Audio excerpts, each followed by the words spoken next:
The weekly Cybercrime and Business podcast is brought to you by Surfwatch Labs. Surfwatch Labs delivers cyber risk intelligence solutions that help organizations understand the potential for cyber attacks, determine the impact to their business, and proactively address threats head-on.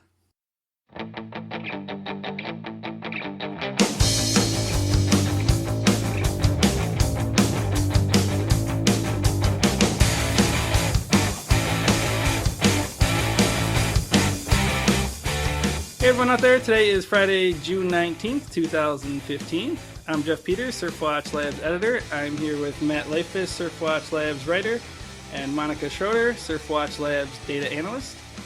A little bit later, we have an interview with David Dewey. He's the director of research for Pindrop Security. They released a report Wednesday on the state of phone fraud, so we chat about call center and phone fraud and kind of what's going on with that. But I guess dive right into it. Throw it over to you, Matt, for the top cyber headlines from the past week.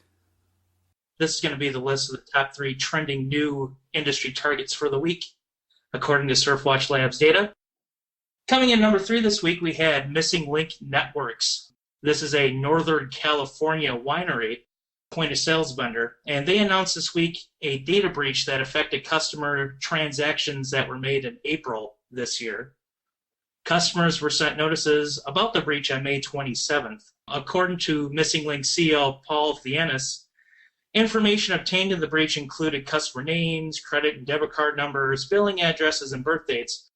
The size of the breach or how many people were impacted is yet to be disclosed. Coming in number 2, we had Medical Informatics Engineering.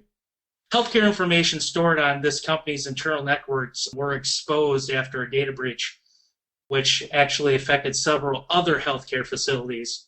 The company said that they spotted, quote, suspicious activity on May 7th of 2015. However, the types of healthcare information, we could speculate about what that typically is. Who is behind the attack and how many people were affected by this are unknown at this time. I'm sure we'll hear more about it in the future. And coming in at number 1 was LastPass. The password manager company issued a notice to their customers this week after they discovered a data breach.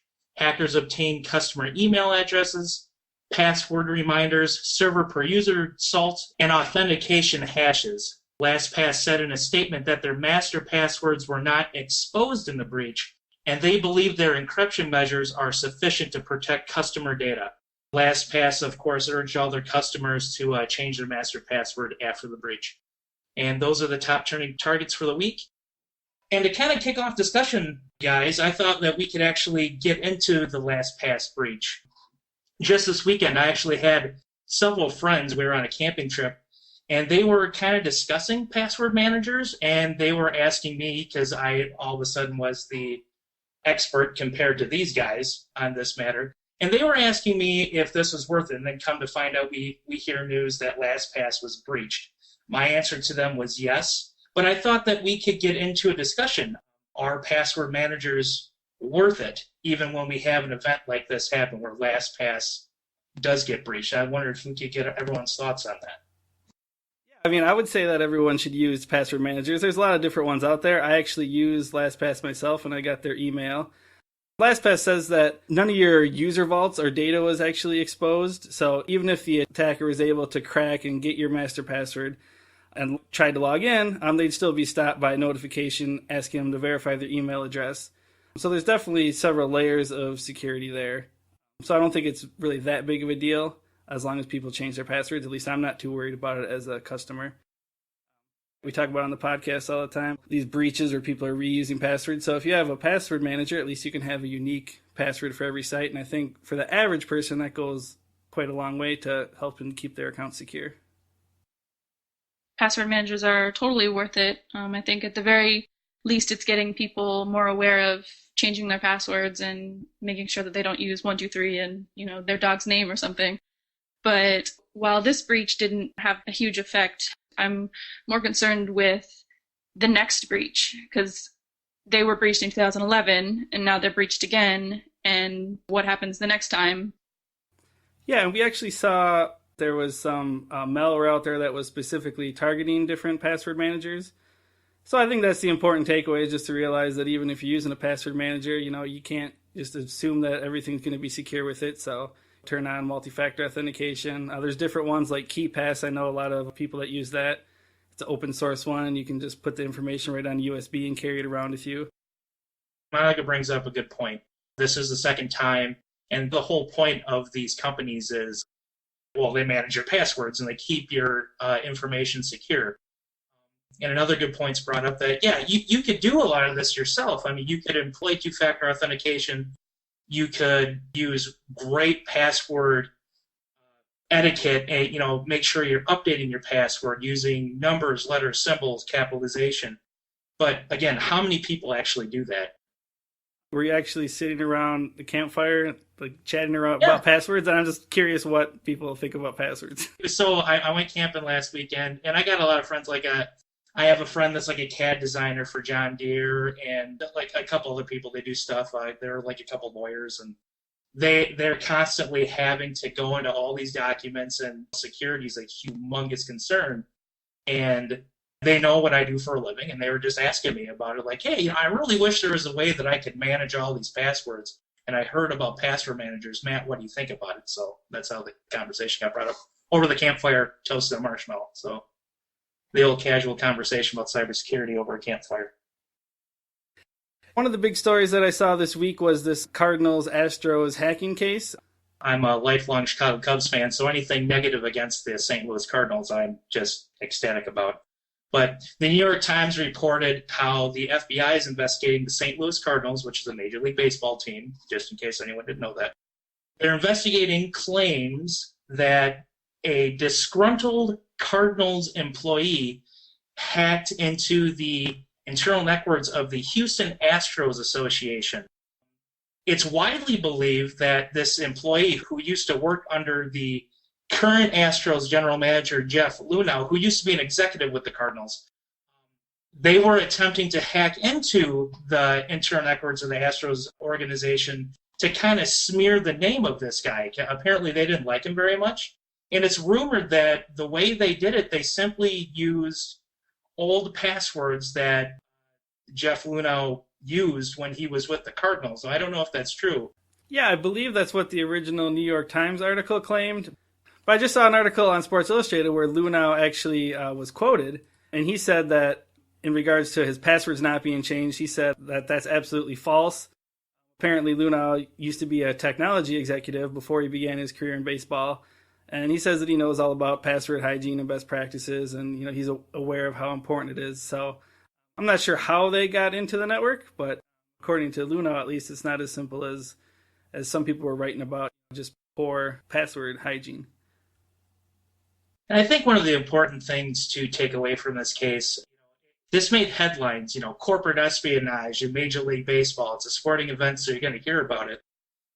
But it really does highlight a very important and significant problem that we face, espionage in general. According to Surfwatch Labs data, what we were kind of taking a look at it through this week, as we always do, with the Office of Personnel Management breach, that was widely linked to Chinese state-sponsored hackers. So we kind of took a look at that in data and used that tag, and there were a significant amount of targets that came up over the last 6 months or so. For instance, David Talbot of the MIT Technology Review wrote an article just this week. And what Talbot wrote about in this article really highlights what can happen. These agents for China, this China's People's Liberation Army, were able to get trade secrets by hacking into several U.S. companies over a very long span. And they even got information like blueprints on pipelines for nuclear power plants. And that's just the tip of the iceberg. We're hearing about a lot of these state-sponsored espionage-like attacks, and it's kind of nice that a story like the St. Louis Cardinals, that this thing kind of blew up. Maybe it will give people a better idea of how serious espionage can be. And I'm kind of glad that happened to highlight the issue. I actually wrote a story just earlier today looking at some of the data, and even in the cyber espionage category, particularly there's been a lot of stories involving China, but there's been an increase in personal information being stolen and leaked. But also it's kind of interesting with all this focus on personal information. We actually had a story where a magazine publisher was swindled out of $1.5 million. Well, number one, with this attack, it's widely believed that Chinese hackers are behind it. These hackers are able to compromise the email account of the former CEO of the company, Dave Dewey. Using his email, the hackers sent instructions to an employee in the accounts payable division to send money to a Chinese bank via electronic transfer. The email completely looked legit, so there wasn't a question about it. This employee went ahead and did that. The payment was actually dispersed in two parts. The first transaction was successful. However, the second was stopped because the employee questioned the transaction and actually called Dave Dewey to verify it. And then, of course, Dewey said, hey, no, I didn't authorize this. Stop it immediately. And they were able to save it. I was actually reading the Info Security Magazine article on this hack, and they said, perhaps unsurprisingly, the Chinese bank in question, meaning when they sent the second payment and stopped it, is said to have been uncooperative in helping them get their money back for the first payment. And they sort of called into question the problem of cross-border cybercrime. Like internationally, how do we rectify these massive attacks, especially with the huge loss of money? I think just a couple podcasts ago, we were actually talking about a similar story where they did wire transfers to banks in China, and then sometimes they move from bank to bank to bank, and you really can't get it back. But yeah, I think it was in April when we talked with Kevin Epstein, and he was talking about tuna fishing, which I just thought was a funny term. That was sort of his new way of saying, instead of these fishers targeting everybody, they're just going after these corporate accounts and trying to do this kind of wire fraud. So I just thought that was interesting that he came on to talk about their report and was basically describing this exact type of attack. And now here we are with an attack like this in the news where an executive is getting targeted in order to do large-scale wire transfers in the millions of dollars. So moving on to our cyber tip of the week, we have an update on the breach at the Office of Personnel Management. The Washington Post put out a story, and they said that over the last 9 days, the Office of Personnel Management has sent email notices to hundreds of thousands of federal employees to notify them of the breach. And in those emails, they recommend that they click on a link to a private contractor's website to sign up for credit monitoring. And then once they're there, they have to enter their social security number and stuff. So everyone's basically been making fun of OPM because a lot of these employees are alarmed and assume that it's a phishing email. Basically you get an email saying, go here, click on this link and enter all your information for us. So kind of another blunder on OPM's part. Now coming up, we have an interview with David Dewey, the Director of Research for Pindrop Security, and we talk about phone fraud.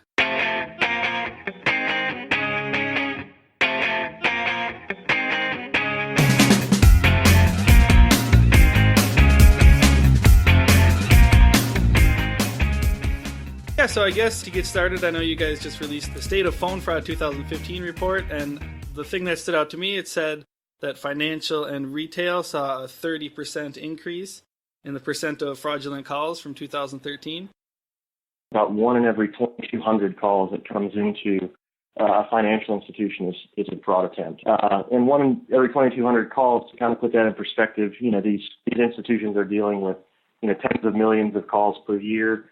So 2,200 calls, that puts it on the order of about 10 to 20 fraud attempts per day. And like we said, that's up 30% from 2013.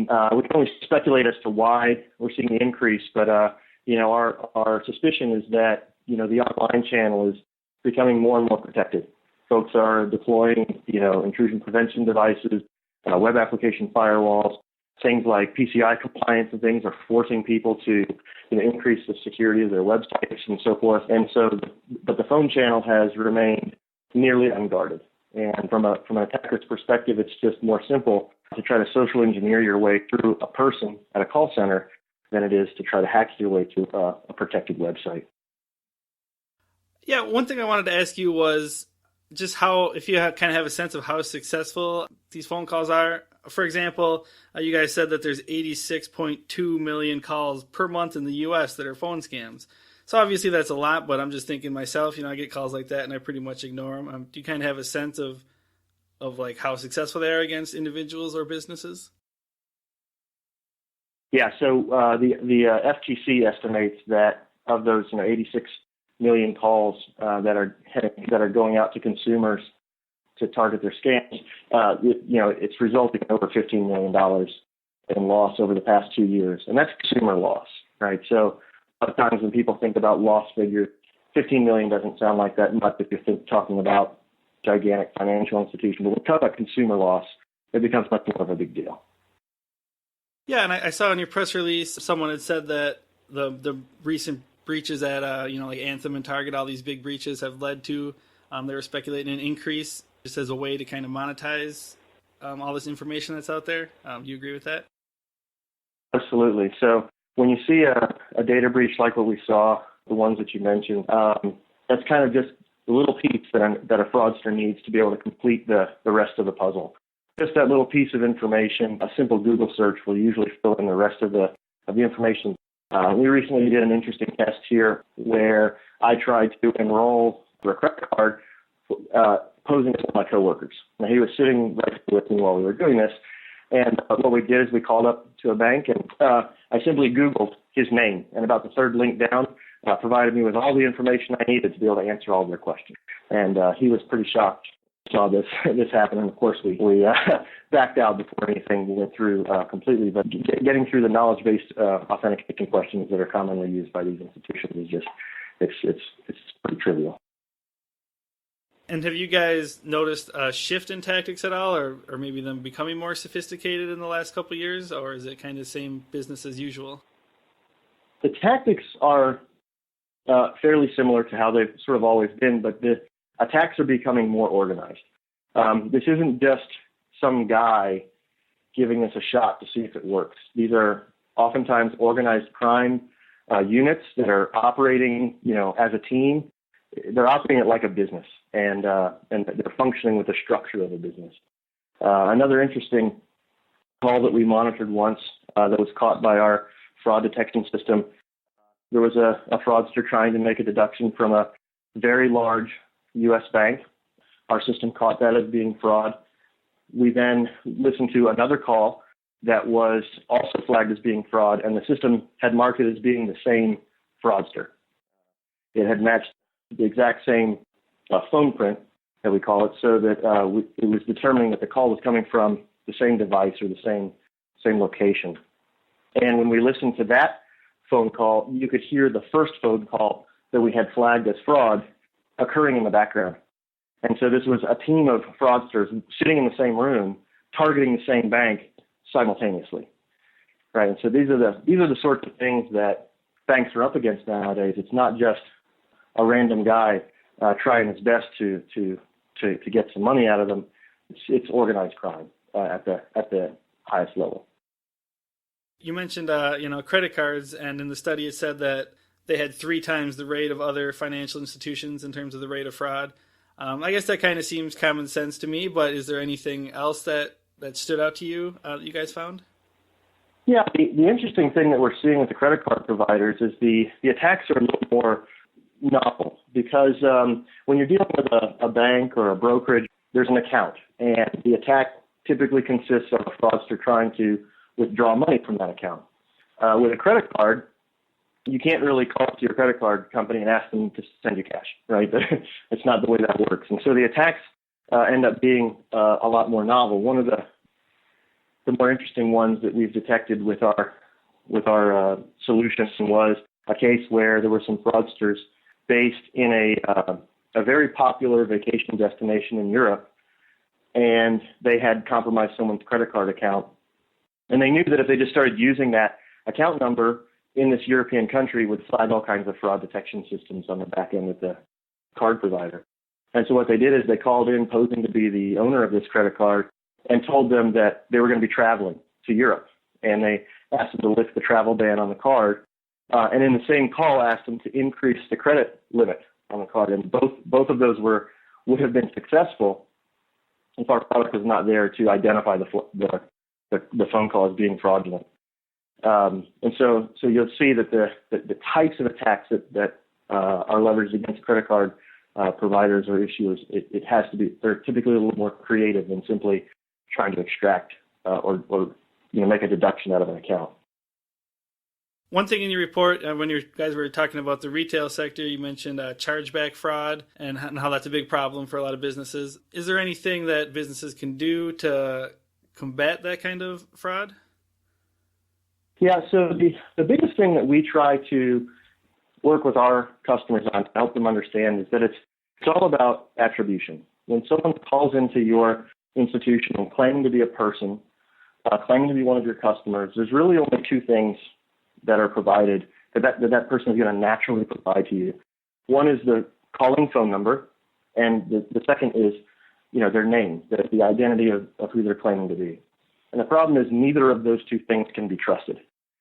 The caller ID that someone is calling up can be easily spoofed. All you got to do is go out to the app store and install an app on your phone, and you can set your caller ID to whatever you want it to be. And obviously, you can simply lie about your identity and gaining the information required to claim to be that person, as we mentioned, is very easy. Right, and so you've got to have some other way of providing attribution, providing authentication for the caller, and that's really what our product focuses on, is providing that phone print of the phone call. What we do is we analyze the underlying audio signal of the phone call and pick out individual attributes. Oftentimes these aren't human perceptible attributes of the call. They're in the underlying carrier signal or in the codec that's used in the phone call. And we can create a unique fingerprint or phone print for every device that ever calls into a customer environment. And so that way, if one of those devices has perpetrated fraud against an institution, any further attempts to perpetrate fraud would be identified by this phone print, regardless of what identity they're claiming to be with their voice or what the caller ID says it is. And beyond that, there are pieces of information we can pull out of that phone print that allow us to look for anomalies in the call as well. So we can tell where in the world the call is coming from, what type of service, what type of device, all these sorts of things. And then when that call comes into an environment and the customer, the person on the other end says, "Hey, this is John Smith from Houston, Texas, and I'd like to, withdraw all the money out of my account," our customers can say, "Well, John Smith from Houston, Texas, why is your phone call coming from West Africa?" Right? And allow them to see that anomaly and then be more suspicious and careful about how they handle that account. Thanks for taking the time, David. Appreciate it. Yeah, appreciate it. Pleasure talking to you. And thanks for listening to this week's Cybercrime and Business Podcast. As always, you can find us on iTunes, YouTube, Podbean, SoundCloud, Stitcher, all the podcasting sites. And for more information, check out surfwatchlabs.com.